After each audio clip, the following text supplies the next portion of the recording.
تو سنو اس بات کو. آپ میں سے بہت سا تعجب ہوگا کہ یہ کیا انہوں نے آیت جو پیش کی جس کا مضمون سے تعلق نہیں، اس کا مضمون سے تعلق ہے. یہ قرآن مجید کا خاصہ ہے. جب اٹھے 309 سال تک سوئے تھے تو نہ بھوک لگی نہ پیاس لگی، لیکن جیسے نیند ہوئی تو لگی بھوک لگی. تو اس نے ایک نے کہا کہ جھگڑے میں کائے کو پڑتے ہو، کتنا سوئے، یہ سوال مت کرو. ربکم عالم بما لبستم، تمہارے رب کو معلوم ہے کہ کتنا رہے ہو، اپنے کیا معلوم. ان کو معلوم نہیں تھی کہ 6 حکومتیں بدل گئی. 6 حکومتیں بدل گئی. اکبر کا زمانہ تھا، ختم ہو گیا، اور ڈیموکریسی کا زمانہ آ گیا. یہ کیا معلوم. تو انہوں نے اپنے ایک ساتھی سے کہا فبسوا احدکم بورقکم هذه الى المدینہ، یہ سکہ لے جا اور تو شہر جا. میرے خیال میں ہمارے غنی بھائی جیسا کوئی ہوگا، جیب میں پیسے ہوں گے تو اسی نے نکال کے دیا ہوگا کہ یہ پیسے لے جا. کہتے ہیں ایک نان بھائی کا لڑکا تھا، ایک دھوبی کا تھا، ایک منسٹر کا لڑکا بھی تھا، ایک ساہوکار کا لڑکا تھا. ایک ایسے ہی تھا ہمارے جیسے. اسے کہا پیسے لے جا، کھانا لے کے آ. کھانا لاتے وقت جو بات کہتا ہے وہ یہاں کھلے گی. آپ کیا کہتا ہے وہ مومن جوان؟ وہ کہتا ہے کہ دیکھ ولیتلطف، بچ بچا کے جائیے ہو، کسی کو پتہ نہ لگے، کسی کو پتہ نہیں لگے کہ ہم یہاں ہیں. ان کو نہیں معلوم تھا کہ جن کے ڈر سے بھاگے تھے وہ اس کے بعد میں 6 حکومتیں بدل گئی، 300 برس کا زمانہ گزر. اور فلیاتکم برزق منہ، کھانا لے کے آ. فلینظر ایھا ازکا طعاما، پاکیزہ کھانا لے آنا. کہیں اتارے چڑھے کا کسی استھان کا ہے، کسی مزار کے کھانے وہ بانٹ رہا ہو کلندر، اور تو اٹھا کے مت لے کے آنا کہ ناریل سستے ہیں لے جاؤں. پہلے دیکھنا پاکیزہ ہے نہیں کھانا، شرکیہ کھانا مت لائیو. اور ولا یشرن بکم احدا، اس کا خیال رکھنا کسی ایک کو کانوں کان خبر نہ ہو. یہاں تک تو ٹھیک ہے، آگے بھی ٹھیک ہے. فرماتا ہے کہ انہم یظہروا علیکم یرجمکم، ان کو معلوم ہو جائے گا کہ تم اہل توحید یہاں ہو تو پتھروں سے تم کو مار ڈالیں گے. پتھروں سے تم کو ماری ڈالتے وہ ہوتے. ان کے مرے تو 300 برس ہو گئے تھے، وہ تھے ہی نہیں بیچارے، مگر ان کو کہاں معلوم، یہ عالم الغیب تھوڑی تھے. ان کا انہم یظہروا علیکم یرجمکم، معلوم ہو جائے گا تو مارے پتھروں سے سنسار کر دیں گے تم کو.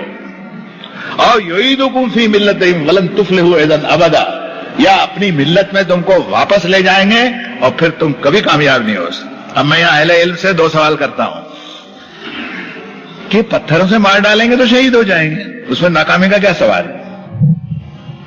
کسی کو بھی اگر شہید کیا گیا، کسی یعنی معمولی بھی شہادت کسی کی ہوئی، عظیم سے عظیم شہادت بھی ہوئی، تو بھی اس کے فلاح نہ پانے کا کوئی سوال ہی پیدا نہیں ہو. رسول اللہ صلی اللہ علیہ وسلم نے خوب فرمایا کہ مومن کو ایک کانٹا بھی چبھے گا تو اس کا بھی اجر ہے اللہ کے. تو اب اس کی جان لے لی. اور وہ اصحاب اعقاب جو ہیں آج سے ہزاروں سال پہلے یہ کہتے ہیں اپنے ساتھی سے کہ ولن تفلحوا اذا ابدا. میں نے تفسیر میں نوٹ لکھا ہے پرانی عربی تفسیروں کا حوالہ لے کر. ان کے کہنے کا تاتپرے اور ان کا مقصد یہ ہے کہ ان کو پتہ لگ گیا تمہیں مار ڈالیں یا پھر اپنی ملت میں لے جائیں. اپنی ملت میں لے جائیں گے، واپس کفر میں لے گئے، تب تو کھلا خسارہ ہے، گھاٹا ہے. تو کوئی بچہ بھی سمجھ جائے گا اس تفسیری نقطے کو، بچہ بھی سمجھ جائے گا کہ بھئی واپس اگر لے گئے، ایمان سے پھیر دیا تم، یردکم عن دینکم، تمہارے دین سے مرتد کر دیا تم کو، واپس لے گئے اپنی ملت. جیسے کئی جگہ ان کا قول ہے، انہیں سنو، بند کرتے ہو کہ نہیں کرتے ہو اپنی توحید کی بات کو، او لتعودن فی ملتنا، یا ہماری ملت میں واپس آؤ، اور نہیں تو پھر لنخرجنکم من ارضنا، تو ہم تم کو اپنے شہروں سے بے دخل کر دیں. کہتے بھی تھے وہ، ہر زمانے میں کہا تم کو ہمارے طریقے پہ آنا پڑے. ایمان والوں نے کبھی نہیں کہا کہ ہمارے طریقے پہ آنے پڑے. ایمان والوں نے کہا یہ طریقے پہ جو تم چل رہے ہو ٹھیک نہیں ہے، یہ طریقہ صحیح ہے، اگر چاہتے ہو تو آ جاؤ، نہ چاہتے ہو تو لکم دینکم ولی دین، تمہارے لیے تمہارا راستہ، ہمارے لیے ہمارا. ایمان والوں نے کبھی جبر نہیں کیا، انہوں نے کبھی جبر نہیں. اسی رکوع میں ملے گا. جبر کیا ہوتا تو مدینے میں رکوع جب نازل ہوا تو غیر مسلم کہاں سے آئے؟ کہاں سے آئے غیر مسلم اگر جبر سے اسلام قبول وا لیا؟ قرآن خود کہتا ہے کہ 2 گواہ مسلمان نہ ملیں تو آخران من غیرکم، غیر قوم کے 2 گواہ لینا. معلوم تھا غیر قوم موجود تھی. یہ تفسیری نقطہ اہل علم اس کو نوٹ کریں، غیر قوم موجود تھی، ورنہ قرآن ایسے کیسے اجازت دیتا ہے؟ غیر قوم تو ہے ہی نہیں، سب ایمان والے ہوتے. فرمایا کہ 2 آدمی تم میں سے مومن گواہ کر لو ذوا عدل منکم او آخران من غیرکم او آخران من غیر، یا دو دوسرے ایسے جو غیر قوم کے ہوں. آپ صاف سمجھ سکتے ہیں کہ غیر قوم کا گواہ اس میں چلے گا. قائم ہے اس ڈاکومنٹ میں جو وصیت کے ڈاکومنٹ اور مردہ سفر پر. معلوم ہوا اس آیت سے کہ وہ لوگ موجود تھے وہاں، جبر سے ان کو ایمان میں نہیں لایا. اصحاب کہف یہ کہتے ہیں کہ اپنی ملت میں لے گئے تو اور پتھروں سے مار ڈالا تو بھی تمہاری کامیابی بے یقینی ہو جائے گی.